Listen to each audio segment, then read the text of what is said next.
If your Cricut EasyPress Mini is acting a little weird or not heating up like it should, don't worry, resetting it can resolve this issue.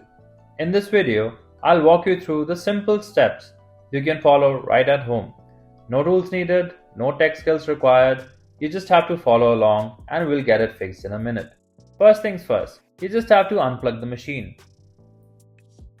Now, once it's unplugged, just wait for about a minute or two. This gives the machine time to fully discharge any leftover power.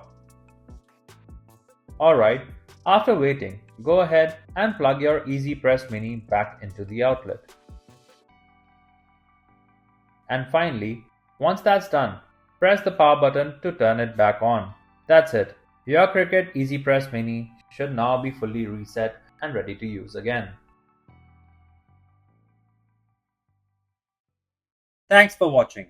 If you found this video helpful, be sure to hit the like button. For more easy to follow tutorials, don't forget to subscribe our channel.